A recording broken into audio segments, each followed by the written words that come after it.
اور خواب کے ایکسپیرینس سے ہر انسان گزرتا ہے.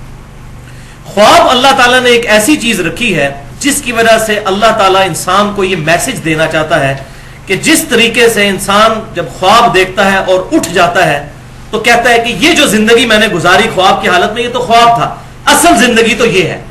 بالکل اس طریقے سے ایک آخرت کی اصل زندگی آنے والی ہے جس کو اس زندگی کے ساتھ وہی نسبت ہے جو اس زندگی کو خواب کے ساتھ, کہ جب وہ قیامت کا دن آئے گا تو انسان کہے گا ہائے اصل زندگی تو یہ تھی.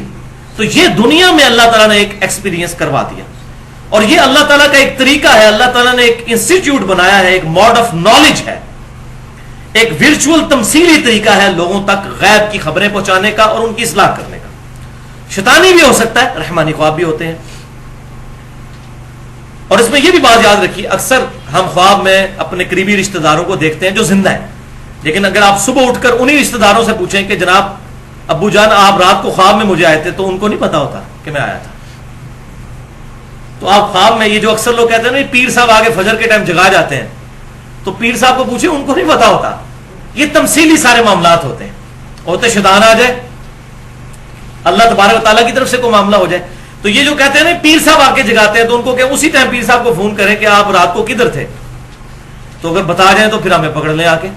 تو یہ تمثیلی معاملات ہوتے ہیں, انسان سوچتا رہتا ہے اور یہ معاملات انسان کے ساتھ ایسے ہوتے ہیں. تو ایک پورا اللہ تبارک و تعالیٰ کا ایک سمجھ لیں محکمہ ہے. ہاں انبیاء اکرام علیہ السلام کے خواب ڈیفینیٹ وہی ہوتے ہیں, اس میں کوئی شک ہی نہیں ہے, اور قرآن پاک اس پر گواہ ہے. کئی ایک جگہوں میں آیات قرآن پاک میں موجود ہیں. آپ کے پیپر کے اوپر آخری دو جو آیات کراس ریفرنس کے طور پر ہیں, آیت نمبر 11 اور 12, سورہ الصافات کی آیت نمبر 102. بسم اللہ الرحمن الرحیم. ابراہیم علیہ السلام کا ذکر ہو رہا ہے کہ وہ اپنے بیٹے سے گفتگو کرتے ہوئے کہتے ہیں قال یا بنی انی ارا فی المنام, اے میرے بچے میں نے خواب میں دیکھا ہے, انی اذبحک فانظر ماذا ترى, کہ میں تجھے ذبح کر رہا ہوں, اب بتا کہ تیری کیا رائے ہے. قال یا ابت افعل ما تؤمر, فرما بردار بچے نے کہا اے ابا جان کر گزریے جو آپ کے رب نے آپ کو حکم دیا ہے. اللہ اکبر. ستجدنی انشاءاللہ من الصابرین, ان قریب آپ مجھے صابرین میں سے پائیں گے. اب ایک بچے کو ذبح کرنا یہ اتنا بڑا ایکٹ ہے, بغیر وحی کے ممکن نہیں ہے. اور یہ آیا کہ قرآن پاک میں اللہ تعالیٰ نے فرما دیا انی ارا فی المنام, میں نے خواب میں دیکھا ہے. لہذا نبی کا خواب ایگزیکٹ وہی ہوتا ہے. لہذا جو ہمارے پیغمبر صلی اللہ علیہ وسلم نے, جامعہ ترمذی کا میں نے حوالہ دیا 3235 نمبر حدیث, جو بالکل صحیح حدیث ہے, جسے امام بخاری نے بھی توثیق کی, امام ترمذی نے بھی توثیق کی, شیخ البانی نے بھی توثیق کی, شیخ زبیر علی زئی صاحب نے بھی توثیق کی, کہ نبی صلی اللہ علیہ وسلم نے خواب میں اللہ کو دیکھا. تو وہ بالکل وحی الہی. دوسرا ہمارے پیغمبر صلی اللہ علیہ وسلم کے بارے میں یہ سورہ الفتح کی آیت نمبر ہے 27, لقد صدق اللہ رسولہ الرؤیا بالحق, بے شک اللہ تعالیٰ نے سچا کر دکھایا اپنے رسول کا خواب کہ بے شک تم ضرور داخل ہوگے مسجد حرام میں امن کی حالت میں. یہ نبی صلی اللہ علیہ وسلم کو خواب دکھایا گیا تھا اور وہی ہوا. صلح حدیبیہ کے موقع پر تو نہ جا سکے, لیکن اس سے اگلے سال اللہ تعالیٰ نے 3 دن کے لیے مکہ شریف کفار مکہ نے چھوڑ دیا, اور صحابہ کرام نے اور نبی صلی اللہ علیہ وسلم نے اللہ تعالیٰ کے اذن سے وہاں پر جا کر عمرہ ادا کیا, اور وہ خواب سچا کر دکھایا. اب یہاں پر بڑی اہم بات کہ ختم نبوت کے بعد اب قیامت تک کے لیے صرف ایک ذریعہ ہے غیبی خبروں کا, اور وہ ہے خواب, اکلوتی شکل, جو میں پہلے حدیث بیان کر چکا صحیح بخاری سے. انٹرنیشنل نمبر کے مطابق 6990 کے نبوت کی خبروں میں سے اب صرف خواب باقی ہیں, مبشرات باقی ہیں, اور پھر فرمایا یہ خواب ہے. دوسری حدیث صحیح بخاری اور صحیح مسلم کی متفق علیہ حدیث ہے کہ مومن کا خواب نبوت کی خبروں کا 46واں حصہ ہے. مومن کا خواب, انبیاء کا تو خواب ہے ہی ہے, مومن کا خواب بھی. اس خواب کے ذریعے اللہ تعالیٰ مستقبل کی خبر بھی دے سکتا ہے اور دین کا کوئی مسئلہ بھی بتا سکتا ہے, لیکن اس میں خواب حجت نہیں ہوں گے, کتاب و سنت پر پیش کیا جائے گا. مستقبل کی خبر کسی کو خواب میں دکھائی جا سکتی ہے, لیکن وہ جب تک خبر واقع نہ ہو جائے کوئی کہہ نہیں سکتا کہ یہ بات ٹھیک تھی. وہ ہونے کے بعد پتہ چلے گا. مثال کے طور پہ میں آپ کو اپنا پرسنل ایک واقعہ بتاتا ہوں. اگست 2005 کی بات ہے, یعنی تقریباً 8 سے سمجھ لیں 7-8 سال پہلے کی, کہ میں نے خواب میں دیکھا کہ اللہ تعالیٰ نے مجھے ایک بیٹی دی ہے, اور مجھے وہ اس کی شکل بھی پورا فیچرز دکھائے گئے خواب میں, اگست 2005 میں. اور اس کے پھر 4 مہینے کے بعد 3 دسمبر 2005 کو اللہ تعالیٰ نے مجھے الحمدللہ بیٹی کی دولت سے نوازا, اور ایگزیکٹ وہی شکل تھی جو میں نے 4 مہینے پہلے خواب میں دیکھی تھی. اب وہ جب تک واقعہ نہ ہو جاتا, میں نے بیٹی دیکھی تھی, بیٹا پیدا ہو جاتا تو میرا خواب غلط ہوتا, اور پھر شکل بھی وہی.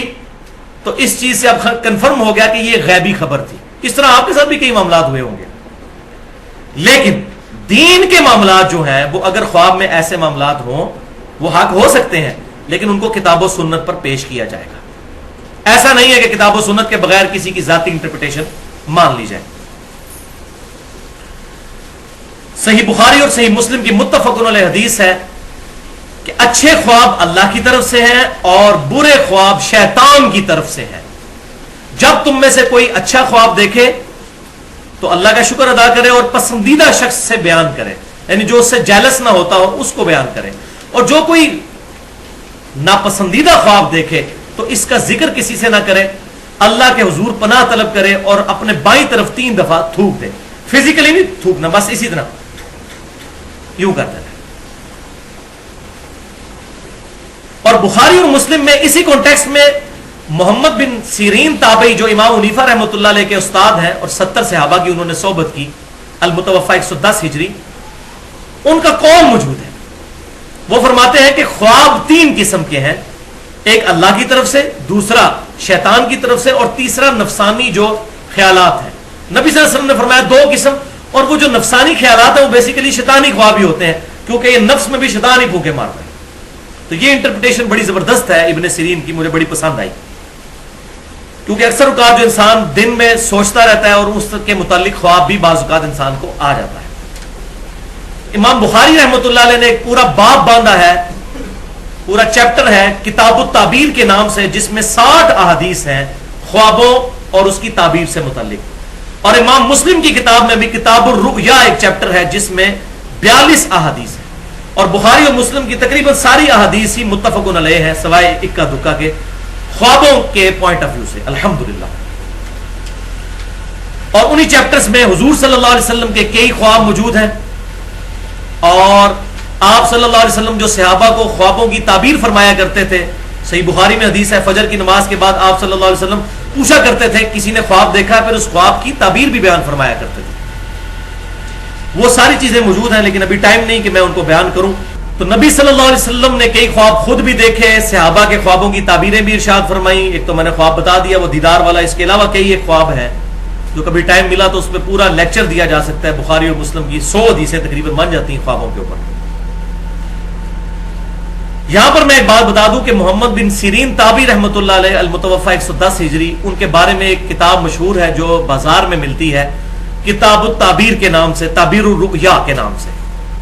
وہ جعلی کتاب ہے, وہ محمد بن سیرین سے ثابت ہی نہیں ہے صحیح سند کے ساتھ.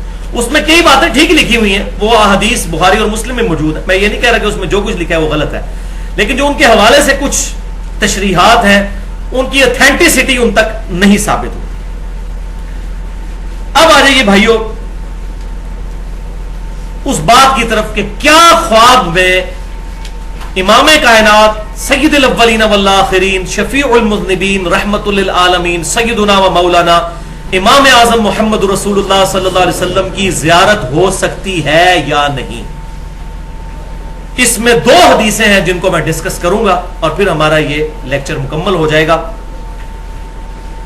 بالکل زیارت ہو سکتی ہے. پہلی حدیث صحیح بخاری اور مسلم کی متفق علیہ حدیث ہے. صحیح بخاری میں انٹرنیشنل نمبرنگ کے مطابق 6996 اور 110, اور صحیح مسلم میں 5919, کہ آپ صلی اللہ علیہ وسلم نے فرمایا جس شخص نے مجھے خواب میں دیکھا تو بے شک اس نے مجھی کو دیکھا, شیطان میری شکل کی مثال اختیار نہیں کر سکتا. میری شکل میں جس نے مجھے دیکھا اس نے مجھی کو دیکھا. میری شکل کو شیطان اختیار نہیں کر سکتا. یعنی اللہ تعالیٰ جب بھی دکھائے گا نبی صلی اللہ علیہ وسلم کو تو نبی صلی اللہ علیہ وسلم کو ہی دکھایا جا رہا ہوگا. یہ نہیں ہوگا کہ شیطان آپ صلی اللہ علیہ وسلم کی ایگزیکٹ شکل اڈاپٹ کر کے خواب میں آ جائے. یہ بہت بڑا پروٹوکول آپ صلی اللہ علیہ وسلم کو دیا گیا. اب اس پہ پنڈولم کی دو ایکسٹریمز ہیں. ایک ایکسٹریم پہ وہ لوگ ہیں جو ان خوابوں کی بنیاد کے اوپر آئے دن خواب بیان کرتے ہیں. ہمارے فلاں بزرگ نے دیکھ لیا خواب اور یہ ہو گیا وہ ہو گیا. ان کو قرآن و سنت سے بات بتائیں وہ کہتے ہیں نہیں ہم نے خواب دیکھ لیا. وہ قرآن کو بھی نہیں مانتے پھر سنت کو بھی انکار کر دیتے ہیں ان خوابوں کی بنیاد پہ. یہ ایک ایکسٹریم پہ لوگ ہیں. دوسری ایکسٹریم پہ وہ لوگ ہیں جو لوگ کیٹاگوریکل ڈینائی کر دیتے ہیں نہیں جی صحابہ کے علاوہ تو نبی صلی اللہ علیہ وسلم کو خواب میں کوئی دیکھ ہی نہیں سکتا کیونکہ حضور کی شکل کا صرف صحابہ کو پتا تھا. تو بھائیو اگر یہ بات ہوتی تو حضور خود بتا کے جاتے ہیں یہ صرف صحابہ کے لیے حدیث ہے قیامت تک کسی اور کے لیے نہیں ہے. تو یہ بھی انٹرپریٹیشن بالکل غلط ہے. حق بات پینڈولم کی دو ایکسٹریمز کے درمیان ہے کہ نبی صلی اللہ علیہ وسلم کو دیکھا جا سکتا ہے قیامت تک کوئی امتی بھی دیکھ سکتا ہے لیکن لیکن لیکن اس شکل مبارک میں جو احادیث کے ذریعے ہم تک ٹرانسفر ہوئی ہیں اگر وہ شکل مبارک ہوگی تو آپ صلی اللہ علیہ وسلم کو دیکھا جا سکتا ہے. اور اس کی کئی ایک مثالیں موجود ہیں احادیث کی کتابوں میں. یہ تاریخ کی یا بزرگوں کی لکھی ہوئی کتابیں نہیں ہیں. 5 مثالیں میں بیان کر دیتا ہوں تاکہ ہمارا ایمان تازہ ہو جائے اس حوالے سے. صحیح مثال نمبر 1 مسند امام احمد میں انٹرنیشنل نمبرنگ کے مطابق 2165 نمبر حدیث ہے کہ آپ صلی اللہ علیہ وسلم کی وفات کے 50 سال کے بعد 61 ہجری میں سیدنا عبداللہ ابن عباس رضی اللہ تعالیٰ عنہ صحابی نے حضور کو خواب میں دیکھا. اور یہ حدیث مشکات میں 6181 نمبر ہے. شیخ البانی بھی اسے صحیح کہتے ہیں. شیخ زبیر علی زئی صاحب نے بھی اس پر صحت کا حکم لگایا. پوری امت اس کو نقل کرتی ہے یہ الحمدللہ. ابن عباس کہتے ہیں کہ ایک دن دوپہر کے وقت میں نے نبی صلی اللہ علیہ وسلم کو خواب میں دیکھا. آپ صلی اللہ علیہ وسلم پریشان بال بکھرے ہوئے پرانگدہ حالت اور ہاتھوں میں ایک خون کی شیشی اٹھائی ہوئی ہے جس کے اندر خون ہے. میں نے پوچھا اے اللہ کے نبی میرے ماں باپ آپ پر قربان یہ آپ کی کیا حالت ہے. آپ صلی اللہ علیہ وسلم کو کس نے غمناک کر دیا؟ تو آپ صلی اللہ علیہ وسلم نے فرمایا کہ یہ میرے حسین اور ان کے ساتھیوں کا خون ہے. آج صبح سے کربلا میں اس خون کو سمیٹ رہا ہوں. میرے حسین اور اس کے ساتھیوں کو وہاں پر شہید کر دیا گیا. ابن عباس کہتے ہیں کہ میں گھبرا کے اٹھا. میں نے وہ دن اور تاریخ نوٹ کیا. وہ 10 محرم 61 ہجری تھا. اور بعد میں خبر آئی ظاہر ہے اس وقت کوئی انٹرنیٹ نہیں تھا کوئی موبائل فون سروس نہیں تھی. کتنے عرصے کے بعد خبر آئی کہ اسی دن سیدنا حسین اور ان کے ساتھیوں کو ظلماً شہید کیا گیا فرات کے کنارے. وَلِعَاذُ بِاللَّهِ تَعَالَى.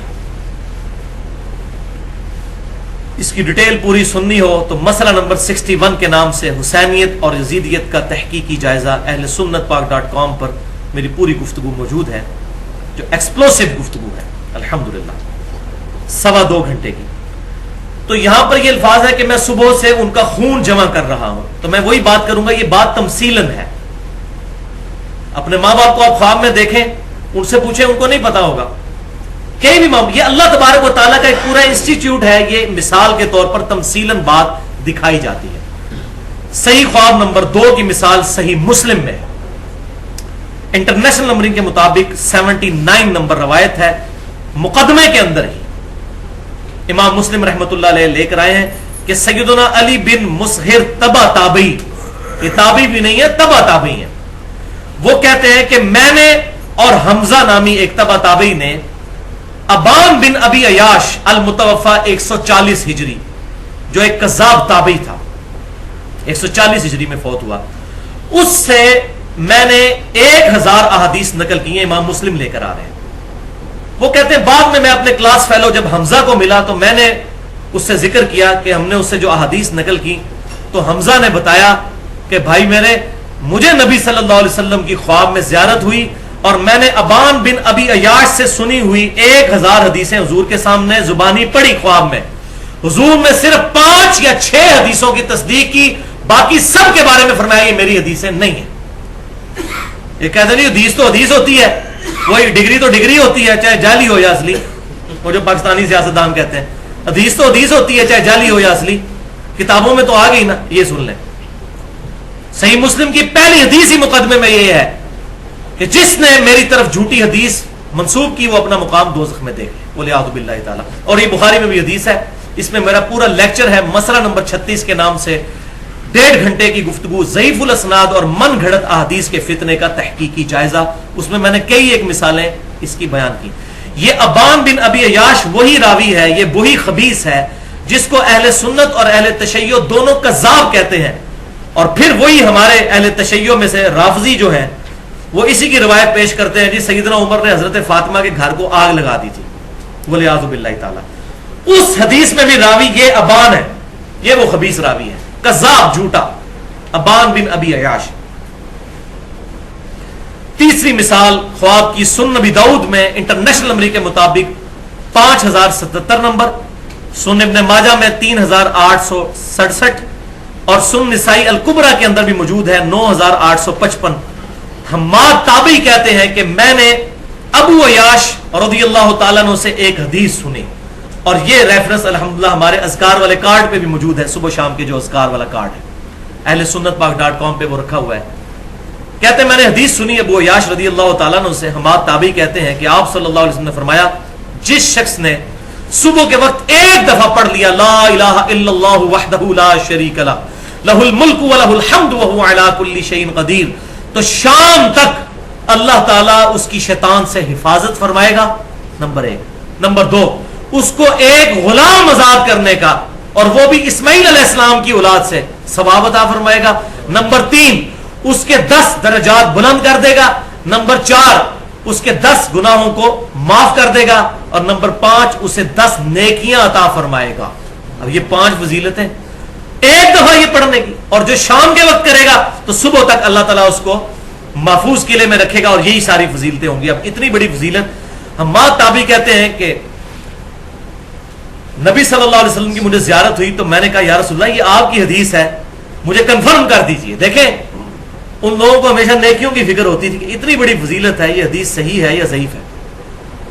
تو آپ صلی اللہ علیہ وسلم نے فرمایا ابو عیاش نے سچ کہا, یہ میری ہی حدیث ہے الحمدللہ, اور اصول محدثین پر بھی یہ حدیث صحیح ہے الحمدللہ. امام داؤد, امام نے ماجہ, امام نسائی تینوں نے نقل کیا.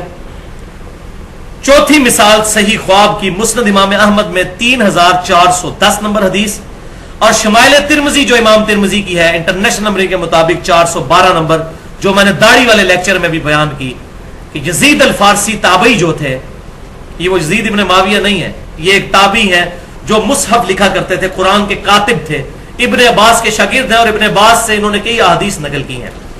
وہ کہتے ہیں کہ ایک رات میں نے خواب میں نبی صلی اللہ علیہ وسلم کی زیارت کی, اور آگے اپنا خواب پھر ابن عباس سے بیان کیا. شمائل ترمذی کا جو آخری چیپٹر ہے خواب میں حضور کو دیکھنے کا بیان, اس میں یہ 412 نمبر حدیث ہے. 417 ٹوٹل حدیث ہیں, 412 نمبر یہ ہے, اور مسند امام احمد میں بھی موجود ہے.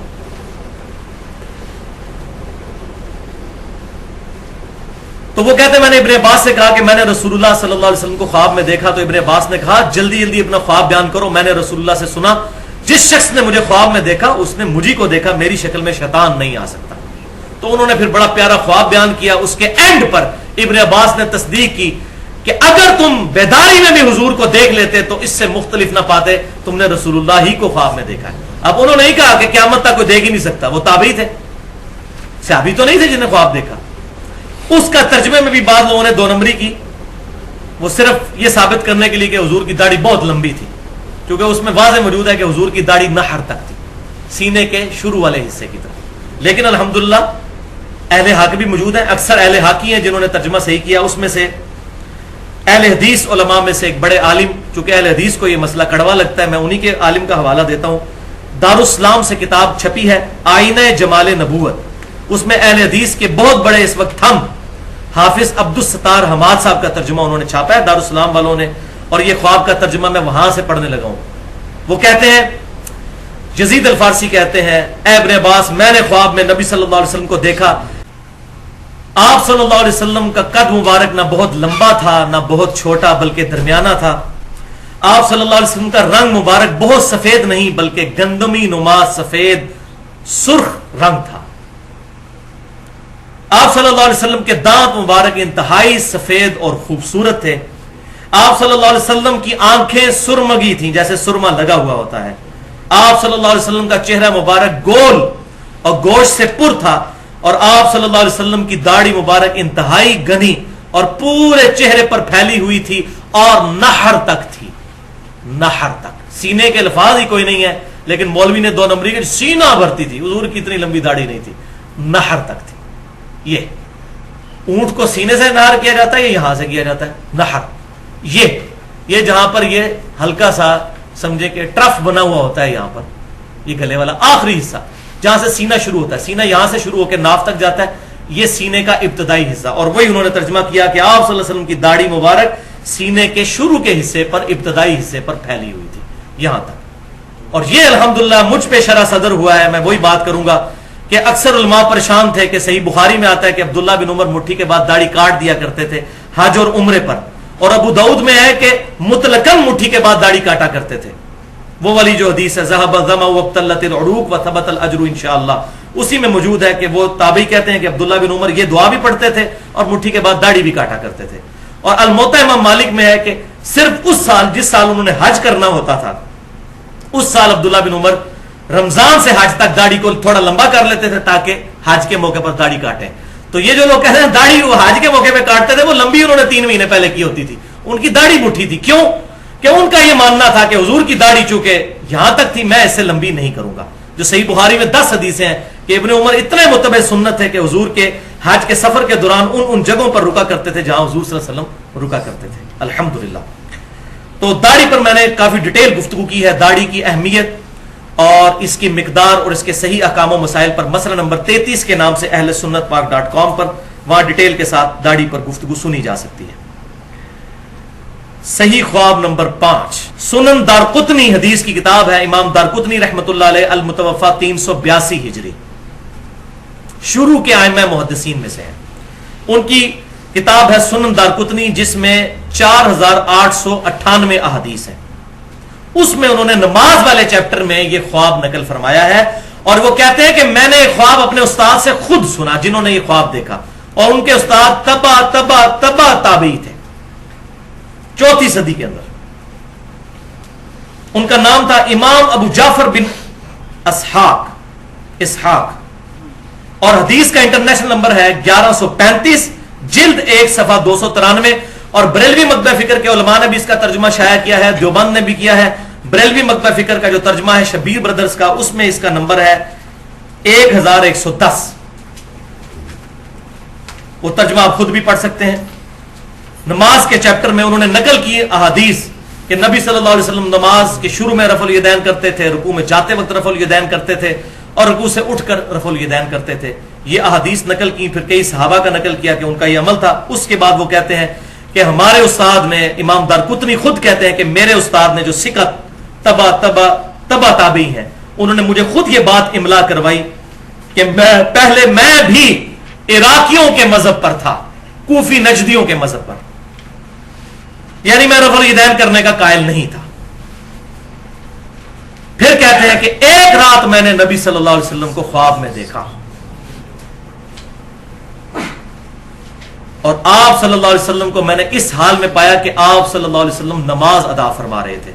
میں نے دیکھا کہ آپ صلی اللہ علیہ وسلم نے نماز شروع کی تو اپنے دونوں ہاتھ کندھوں تک اٹھائے, جب رکوع میں جانے کا ارادہ کیا تو بھی دونوں کندھوں تک ہاتھوں کو اٹھایا, اور جب سمی اللہ لمن حمدہ ربنا لک الحمد کہا تو پھر دونوں کندھوں کو تک ہاتھوں کو اٹھایا, یعنی وہ تینوں رفع الیدین کیے. تو کہتے ہیں اس سے پہلے میں بھی عراقیوں کے مذہب پر تھا, یعنی رفع الیدین سوائے پہلے کہ کوئی رفع الیدین کوفی نجدیوں کی طرح میں نہیں مانتا تھا. یہ کوفی نجدی عراقی ہیں. مسئلہ نمبر 67 کے نام سے اس پہ میں نے 25 منٹ کی گفتگو کی ہے. تو الحمدللہ یہ خواب, اب یہ جو لوگ کہتے ہیں نا ہمارے بزرگوں نے خواب دیکھے, ان کو کہیں یہ خواب بھی پھر مانے کہ وہ تو ہے ہی آپ کے حنفی عالم تھے, وہ کوفے کے مذہب کے اوپر تھے, اور انہوں نے پھر رفع الیدین شروع کر دیا الحمدللہ یہ خواب دیکھنے کے بعد. لیکن یہ اپنے بزرگوں میں مانیں گے. دوسری حدیث صحیح بخاری اور صحیح مسلم کی جو میں نے کہا تھا بیان کروں گا, اور اس کی تشریح بڑی ضروری ہے. بخاری میں 6993 اور صحیح مسلم میں 5920 کہ نبی صلی اللہ علیہ وسلم نے فرمایا جس شخص نے مجھے خواب میں دیکھا اس نے مجھی کو دیکھا، میری شکل میں شیطان خواب میں نہیں آ سکتا، اور جس نے مجھے خواب میں دیکھا ان قریب بیداری میں بھی میری زیارت کرے گا انشاءاللہ۔ اب یہ جو آخری حصہ ہے یہ ہے اس میں یونیک کہ بیداری میں میری زیارت کرے گا۔ اب اس میں کہتے ہیں جی وہ بیداری میں کی ہے جی، دیکھیں جی امام سیوطی نے 82 دفعہ نبی صلی اللہ علیہ وسلم کو بیداری میں دیکھا۔ عبد الوہاب شرانی صاحب لکھتے ہیں المنن الکبریٰ میں کہ میں نے پوری صحیح بخاری مصر میں بیٹھ کے حضور سے خود پڑھی ہے، اور یہ 973 ہجری میں فوت ہوئے ہیں، حضور کی وفات کے 900 سال کے بعد کہہ رہے ہیں مجھے حضور صلی اللہ علیہ وسلم بخاری شریف پڑھاتے تھے، اور بخاری شریف اگر حضور سے پڑھی ہے تو اس میں تو موجود ہے کہ یہ سارا معاملات ختم ہو چکے ہیں، خواب کے علاوہ کوئی غیبی ذریعہ ہی نہیں ہے۔ اگر بخاری شریف واقعی حضور سے پڑھی ہوتی تو یہ معاملات اس طریقے سے ان کے عقیدے ہوتے عبد الوہاب شرانی کے اور سیوطی کے۔ تو وہ کہتے ہیں کہ جی ہم نے سبکن یہ سارے معاملات حضور سے خود سیکھے۔ تو بھائیو اس پورشن کی تشریح کے ان قریب مجھے بیداری میں دیکھے گا، ایک شرح اس کی یہ ہے کہ جس نے حضور صلی اللہ علیہ وسلم کے مبارک زمانے میں یہ خواب دیکھی، حضور صلی اللہ علیہ وسلم کو خواب میں دیکھا، اور کئی ایک صحابہ کے ساتھ ایسے معاملات ہوئے کہ ان سے جانوروں نے کلام کیا کہ وہاں پر پیغمبر مبعوث ہو چکے ہیں، اور وہ لوگ آ کر اسلام انہوں نے قبول کیا، کئی ایک اللہ تعالیٰ کی طرف سے معجزات ہوئے، تو ان کو صحابیت کا شرف حاصل ہوگا جنہوں نے حضور کے زمانے میں حضور صلی اللہ علیہ وسلم کو خواب میں دیکھا، بیداری میں بھی حضور کے ساتھ وہ صحبت کا شرف حاصل کر لیں گے۔ ایک تشریح یہ ہو سکتی ہے۔ دوسری ان قریب یعنی قیامت میں مجھے دیکھ لے گا۔ اب کوئی گھڑی قیامت تو بڑی دور ہے، نہیں بھائی، صحیح مسلم کے اندر حدیث ہے کہ آپ صلی اللہ علیہ وسلم جب بھی تقریر شروع کرتے تھے تو یہ خطبہ پڑھتے تھے جو میں پڑھتا ہوں، اما بعد فإن خیر الحدیث کتاب اللہ وخیر الہدی ہدی محمد صلی اللہ علیہ وسلم وشر الامور محدثاتها، یہ والا خطبہ کتاب الجمعہ چیپٹر صحیح مسلم۔ اس کے بعد آپ صلی اللہ علیہ وسلم فرمایا کرتے تھے میں اور قیامت اس طرح ساتھ بھیجے گئے ہیں جیسے یہ دو انگلیاں، اب یہ تو ساتھ ساتھ ہے، تو ان قریب مجھے دیکھ لے گا یعنی قیامت میں۔ حوض کوثر پہ انشاءاللہ زیارت ہوگی، پل صراط پہ زیارت ہوگی، میزان عمل پہ انشاءاللہ زیارت ہوگی، شفاعت بھی انشاءاللہ نصیب ہوگی انشاءاللہ۔ اب یہ عقیدہ اگر کوئی کہتا ہے جی وہ آپ صلی اللہ علیہ وسلم بیداری میں دنیا میں تشریف لے آتے ہیں، تو وہ میں نے پہلے بتا دیا سورۃ الانبیاء کی آیت نمبر 95 ہے کہ جو دنیا سے چلا گیا اب قیامت تک دنیا میں واپس نہیں آئے گا۔ آپ صلی اللہ علیہ وسلم کا جسم مبارک مدینہ شریف کی قبر میں ہے، اور روح مبارک جنت الفردوس میں ہے، اور اس روح اور جسم کا ایک تعلق ہے جو برزخی ہے، جو حیات النبی کا مسئلہ میں نے مسئلہ نمبر 5 کے نام سے اہل سنت پاک.com پر اپلوڈ ہے۔ نہ بالکل ہم برزخی معاملات کو مانتے ہیں، نہ بالکل دنیاوی معاملات کو، درمیان کا ایک معاملہ ہے جو میں نے اس میں حق بات بیان کی ہے الحمدللہ، جو دراصل برزخی ہی ہے۔ تو شیطان آپ صلی اللہ علیہ وسلم کی شکل تو اختیار نہیں کر سکتا، لیکن کسی اور شکل میں آ کے جھوٹ بول سکتا ہے کہ میں تمہارا پیغمبر ہوں، اور یہ میں اپنی طرف سے نہیں شرح کر رہا، اس پہ سارے لوگ متفق ہیں، بریلوی، دیوبندی، اہل حدیث، اہل تشیع، ان کی کتابوں میں بھی یہ بات لکھی ہوئی ہے۔ بلکہ بیداری میں غلام احمد قادیانی نے دعویٰ کر دیا تھا میں ذل محمد ہوں، کیا تھا نا دعویٰ، والعیاذ باللہ تعالی۔ مجھے کئی لوگ ملے ہیں جنہوں نے یہ بات کی جی ہم نے نبی صلی اللہ علیہ وسلم کو کلین شیو دیکھا ہے، اور ڈرتے ڈرتے خواب بیان کیا، تو میں نے ان کو کہا کہ آپ صلی اللہ علیہ وسلم کو نہیں دیکھا، آپ نے شیطان کو دیکھا ہے۔ وہ کہتے ہیں جی ہمیں خواب میں بتایا گیا، اب ان کو اس حدیث کی شرح نہیں آتی تھی۔ ایک تبلیغی جماعت کے بھائی ملے، بوڑھے، ریٹائرڈ ایئر فورس سے، مجھے کہنے لگے جی میں نے کئی سال پہلے آپ صلی اللہ علیہ وسلم کو خواب میں دیکھا تو میں پھر تبلیغی جماعت میں آ گیا۔ میں نے کہا جی آپ نے کیا دیکھا؟ تو کہنے لگے جی سفید داڑھی، سفید پگڑی، سفید کپڑے، وہ جو ہمارا ایک کنسیپٹ ہے۔ میں نے کہا انا للہ و انا الیہ راجعون، مجھے لگتا ہے آپ نے شیطان کو خواب میں دیکھا۔ وہ کہنے لگا جی حدیث ہے۔ میں نے کہا الحمدللہ حدیث تو ہم ماننے والے ہیں، لیکن اس میں ہے کہ میری شکل میں۔ تو بھائی بخاری اور مسلم کی متفق علیہ حدیث ہے، انس ابن مالک جنہوں نے 10 سال حضور کو وضو کروایا، وہ کہتے ہیں کہ وفات کے وقت اگر میں حضور صلی اللہ علیہ وسلم کے بال مبارک سر اور داڑھی کے ملا کے بھی گنتا تو 20 سے زیادہ سفید نہیں تھے، 20 سے زیادہ میرے سفید ہیں سر کے۔ اور حضور صلی اللہ علیہ وسلم کا معجزہ تھا کہ آپ کی داڑھی مبارک سیاہ تھی، صرف یہ کنپٹی پہ اکا دکا بال اور یہ بچی پہ، باقی پوری داڑھی مبارک کالی تھی، 20 سے زیادہ بال سفید نہیں۔ تو سفید داڑھی میں نبی صلی اللہ علیہ وسلم کو کیسے خواب میں دیکھ لیا؟ تو آپ صلی اللہ علیہ وسلم کو نہیں دیکھا۔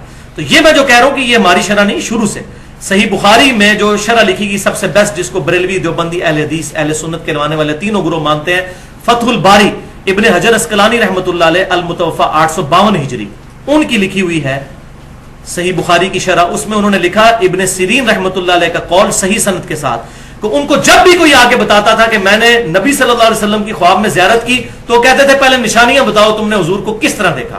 وہ کہتا تھا یہ دیکھا.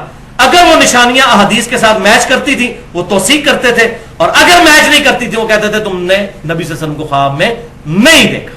اور یہ امام حنیفہ کے استاد ہیں ابن سیرین المتوفا 110 ہجری تابعی ہیں. تو یہ اکثر لوگ شیطانی خواب دیکھتے ہیں اور پھر بیان بھی کرتے ہیں. ایک خواب جو میں نے مسئلہ نمبر 71B میں شیطانی خواب بیان کیا تھا، کشف المحجوب میں موجود ہے. بریلوی اور دیوبندی دونوں ترجمہ اس کا چھاپ رہے ہیں. امام حنیفہ کے چیپٹر میں موجود ہے کہ امام حنیفہ رحمۃ اللہ علیہ کی طرف یہ جھوٹا خواب، شیطانی خواب منسوب کر دیا، کیونکہ ان کی کوئی کتاب نہیں جس سے ہم یہ پرکھ سکیں.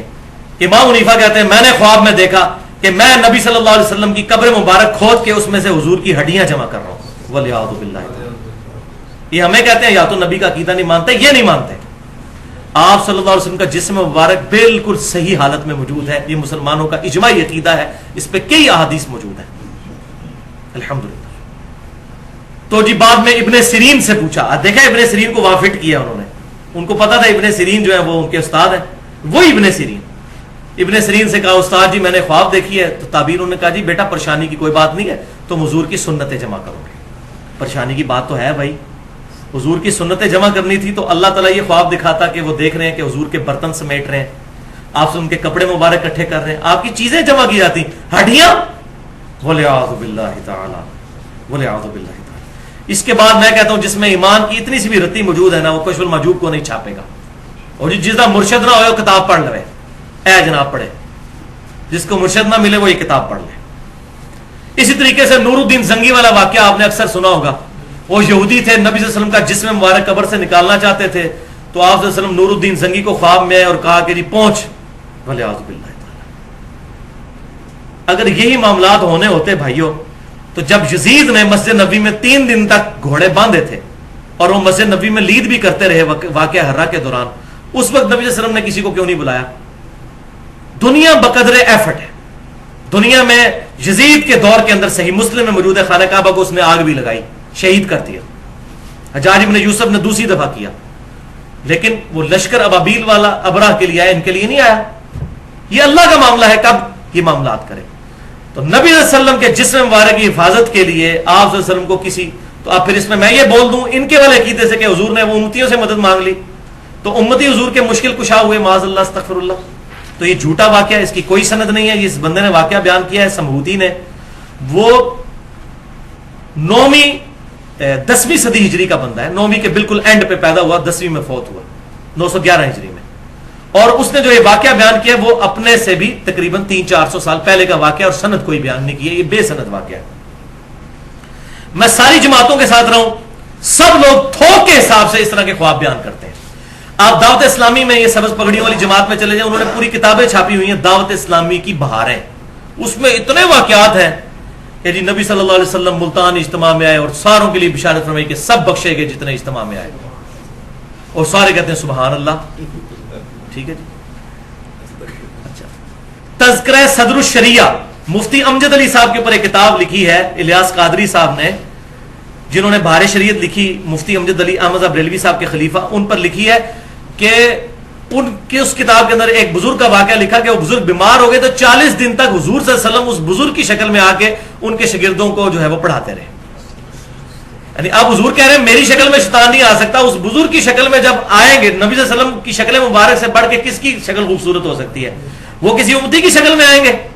وہ شیطان ہی آیا تھا اصل میں، اگر آیا تھا تو اس قسم کے واقعات لکھتے ہیں. اس کو وہ کہتے ہیں دعوت اسلامی کی بہار ہے. بالکل اسی طریقے سے ہمارے تبلیغی جماعت کے بھائی جو ہیں، رائے والی جو پارٹی ہے، وہ بھی اس طرح کے واقعات، اس کو کارگزاری کا نام، جماعت آئی کارگزاری سنیں. اور ان کے عام آدمی کہتے ہیں ہمارے بزرگوں نے منع کیا، حاجی عبد الوہاب صاحب منع کرتے ہیں، حضرات منع فرماتے ہیں. لیکن حضرات کو یہ حاجی عبد الوہاب صاحب تو یہ نبی صلی اللہ علیہ وسلم کے مشورے سے سارا کام لے کے چل رہے ہیں. یہ کمرہ ہے جہاں نبی صلی اللہ علیہ وسلم تشریف لاتے ہیں، رائے ونڈ میں. ٹھیک ہے، شکر ہے میں نے اس کمرے کی زیارت نہیں کی، مجھے بڑا شوق تھا، اس وقت میں بھی تبلیغی جماعت میں تھا، لیکن بڑا رش تھا، میں جا نہیں سکا اس کمرے تک. تو یہ یہاں نبی صلی اللہ علیہ وسلم آتے ہیں، تشریف لاتے ہیں، اور یہ حاجی عبد الوہاب صاحب ان کے مشورے سے یہ سارا جماعت کا کام لے کر چل رہے ہیں. تو یہ وہ بھی بیان کرتے ہیں. اور طاہر القادری صاحب کا خواب تو ماشاءاللہ انٹرنیٹ کے اوپر موجود ہے. انہوں نے یہاں تک کہہ دیا کہ جی نبی صلی اللہ علیہ وسلم نے واپسی پہ مدینہ شریف جانے کے لیے مجھ سے ٹکٹ مانگا اور ٹیکسی کا کرایہ بھی یہاں پر پھرنے کے لیے مجھ سے مانگا, اور پھر وہ کہتے ہیں جی میں نے خواب دیکھا ہے, اللہ کی قسم میں جھوٹ نہیں بولتا.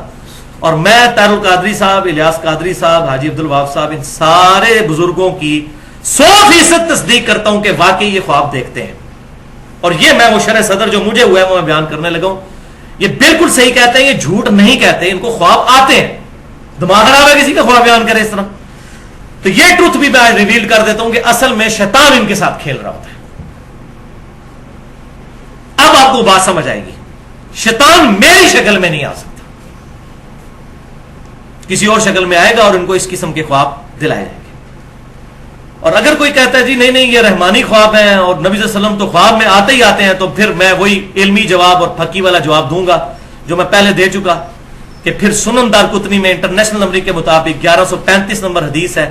امام دارقطنی نے اپنے استاد ابو جعفر احمد بن اسحاق سے نقل کیا کہ وہ کہتے ہیں کہ میں بھی پہلے خود کوفیوں کے مذہب پہ تھا اور رفع الیدین کا قائل نہیں تھا, پھر میں نے نبی صلی اللہ علیہ وسلم کو خواب میں دیکھا کہ آپ صلی اللہ علیہ وسلم نے نماز شروع کرتے وقت رفع الیدین کیا, رکوع میں جاتے وقت کیا اور رکوع سے اٹھتے وقت, تو میرے موقف جو ہے اس معاملے میں پھر چینج ہو گیا. اس میں امپلائڈ ہے یہ بات.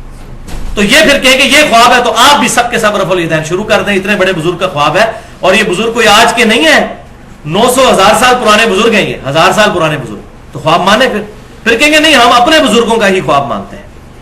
تو یہ اپنے بزرگوں کے خواب کیا بیداری میں ان کے معاملات مانتے ہیں. اور اس حد تک یہ آخر کے لیے میں نے واقعہ رکھا تھا جو مشہور ہے, ہمارا جو ریسرچ پیپر ہے رسول اللہ کی آخری وصیتیں صلی اللہ علیہ وسلم, ریسرچ پیپر نمبر 1, اس پہ بھی میں نے یہ واقعہ ڈالا ہے. یہ میں اینڈ پہ بیان کر دیتا ہوں.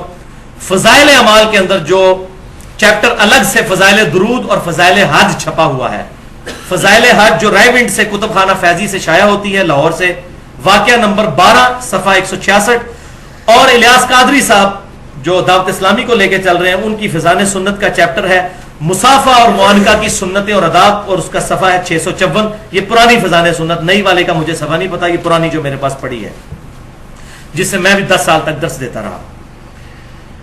اس میں وہ واقعہ نقل کرتے ہیں فضائل اعمال میں بھی فضائل سنت میں بھی کہ 555 ہجری میں نبی صلی اللہ علیہ وسلم کی وفات کے 550 سال کے بعد شیخ احمد رفائی قبر رسول پر حاضر ہوئے اور عربی کے شعر پڑھے جن کا ترجمہ کچھ یوں تھا کہ اے اللہ کے رسول جب تک میں مصر میں تھا صلی اللہ علیہ وسلم تو میری روح آ کر آستانہ اقدس پہ حاضری دیتی تھی. اب یہ پتہ نہیں کون سی روح ہے جو جسم سے نکل کے وہاں پہنچتی پھر واپس چلی جاتی ہے.